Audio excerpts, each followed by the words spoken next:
Salom bolajonlar, yaxshi kelibdinglarmi? Bugun sizlar bilan bobimiz tugagani uchun yorug'likni sinishi bobimizni mustahkamlash darsini o'tamiz. Ya'ni bu mustahkamlash darsimizda har xil qiziqarli metodlar yordamida darsimizda o'tgan mavzularimizni yanada chuqurroq o'rganamiz va savollarimizga javob topamiz. Tushunmagan joylaringiz bo'lsa, bu dars davomida bilib olishingiz mumkin va tushungan joylaringiz bo'lsa, mazza qilib baholarni olishingiz mumkin bo'ladi. Xo'p, birinchi sizlar bilan boshlaydigan metodimizning nomi parvoz metodi deyiladi. Bobni takrorlashimiz, ya'ni mustahkamlashimizda foydalanadigan birinchi metodimiz bo'ladiki, egizaklar metodi. Men hozir sizlarga bu metodni tushuntiraman. Bu metod sizlar uchun notanish, chunki yangi metod hisoblanadi. Hozir men aytaman va o'quvchilar ketma-ket chiqasizlar, shartlarni bajarasizlar. Bu sizlarni faqat o'tgan mavzuyimiz, ya'ni yorug'likni sinishi mavzusidan emas, bu butun boshli biologiya fanimizga doir hisoblanadi. Ya'ni sizlar tabiiy fan o'qiyapsizlar va undan avval biologiya o'tgansizlar, to'g'rimi? Shu mavzularni bitta takrorlab olamiz. Doskadagi rasm bilan hammaga tanishmi? Notanishi yo'q sizlarga. Xo'p, bu metodimizning birinchi sharti sizlar egizaklar metodida bitta rasmni ikkinchi sherigini topishingiz kerak bo'ladi. To'g'ri, bu joyda odamni a'zolaridan va o'simlikni a'zolaridan misollar keltirilgan. Lekin sizlar o'sha o'ziga mos organ bilan yoki o'simlik organi bilan moslashtirib berishingiz kerak bo'ladi. Tayyormisizlar bolajonlar? Xo'p, unda birinchi bo'lib kim chiqadi? Chiqing.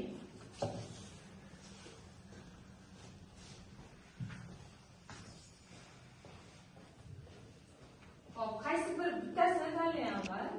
Keyin ikkinchi yerga topasiz. Misol, bu nima? Bu oshqoz ichak. Ichak. Xo'p, oling qo'lingizga. Xo'p, ichak. Buni sherigini toping. Sherigini bo'lishini toping. Nima bu? Oshqozon. Oshqozon, молодец. Bu rasm sizga. Olib ketasiz.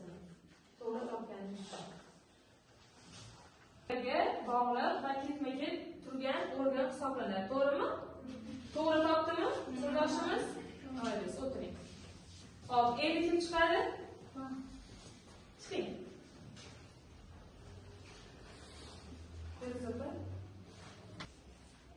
Qaysi rasmni tanlaysiz birinchi bo'lib? Gul. Hamma ichida o'ylab o'tiribdimi, nima mos kelishini? Hop, gulga nima mos tushadi? Barik, молодец. Hop, demak, gulimiz bilan bargimiz bir-biriga mos organlar hisoblanadi. Ya'ni ikkalasi ham nimada uchraydi? O'simlikni tanasida uchraydi. Молодец, o'tiring. Hop, endigi navbatimiz to'g'ri bolamiz chiqsin. Chiqing.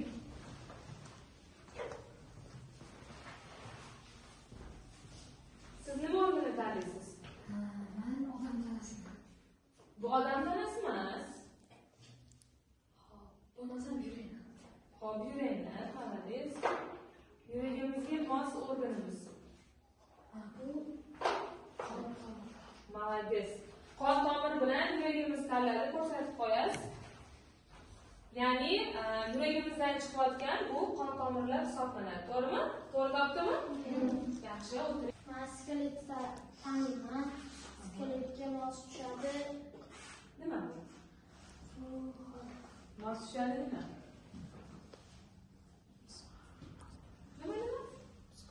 Nima ekan? Mushaklar, молодец. Ya'ni muskullarimiz, to'g'rimi? Ya'ni suyagimizga mos tushadi. Muskullarimiz. Yashang, o'tiring. Nomini bilmaysizlar faqat. Biologiya haqida boshlang'ich bilimlarni eslab olganlarni birinchi metodimiz yordamida o'zingizlar ham menimcha doskada yo'q rasmlarni tasavvur qildingiz shekilli, to'g'rimi? Xo'p, endi haqiqiy mavzularga o'tamiz. Ya'ni savol-javob qilishga. Savol-javob siz bilasizlar, biz bahololmaymiz. Sizlarning biliminglarni baholashimiz uchun bizga albatta savollar kerak bo'ladi. Hozir qo'llaydigan metodimizning nomi parvoz metodi hisoblanadi. Ya'ni sizlar uchasizlar. Qaysi ma'noda? Fan ma'nosida uchasizlar. Sizlar boshlaysizlar, doskaga chiqasizlar. hozir men baho so'rovini chaqiraman. Chiqqan yilida birinchi 3 raqamli savoldan boshlaysizlar. Xohlagan bittalarni olishingiz mumkin. 3 baho degani bu sizlarni mana shu savolga javob bersanglar bahoyla 3 degani. Ya'ni sizlar 3 ga talabiga javob berasizlar. 3 dan keyin javob bera olsanglar 4 ga o'tasizlar. Yana 4 ga ham javob bersanglar sizlar 4li o'quvchi hisoblanasiz. Ya'ni 4 bahoga arziydigan o'quvchi. 4 ga javob bera olsanglar 4 dan keyin 5 raqamli 5 baholi savollar olishingiz mumkin bo'ladi. Agar 5 ga ham javob bera olsanglar, demak sizlar a'lochi o'quvchi hisoblanasizlar. Tayyormisizlar parvozimizga? Uchamizmi o'quvchilar? Bitta ha deb beringlar. Xo'p, boshlaymiz. Kim birinchi uchishni boshlab beradi bizga? Chiqing Madinaxon.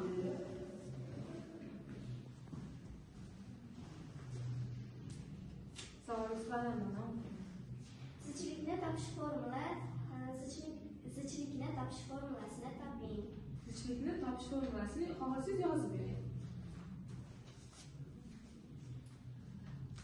Ismingizmi?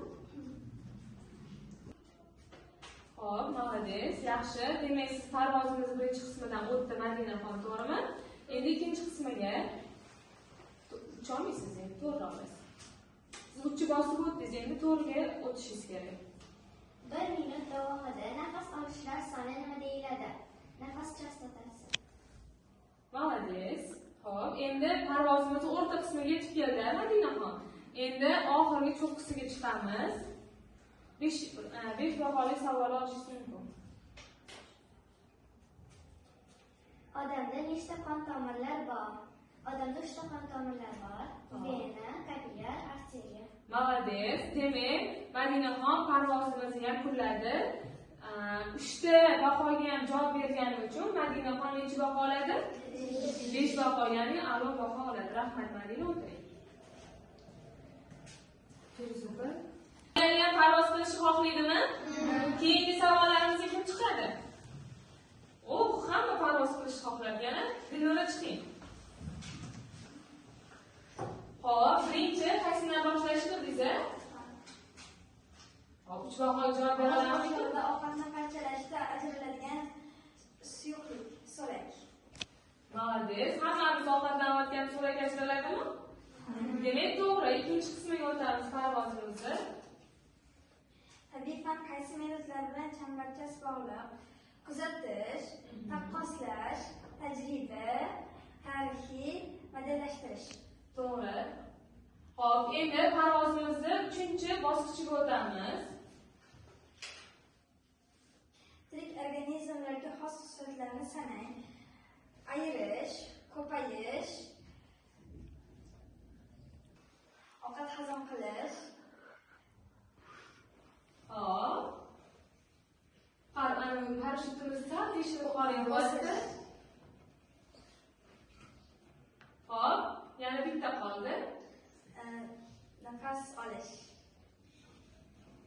To'g'ri bo'ldimi, bolajonlar?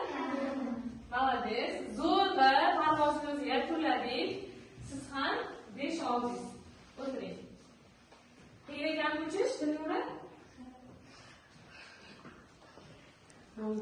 Yakunlashlar, bugun sizlar bilan foydalangan metodlarimiz shu joyda o'z nihoyasiga yetdi. Bugun 2 ta yangi metoddan foydalandik. Sizlarga yoqdimi? Eski darslarga qaraganda qiziqarliroq bo'ldimi? Xo'p, unda metodlarimiz yordamida sizlarni keyingi darsda yanada ko'proq baholashga harakat qilamiz. Buning uchun sizlar nima qilishingiz kerak? Yaxshi o'qib, kitobdan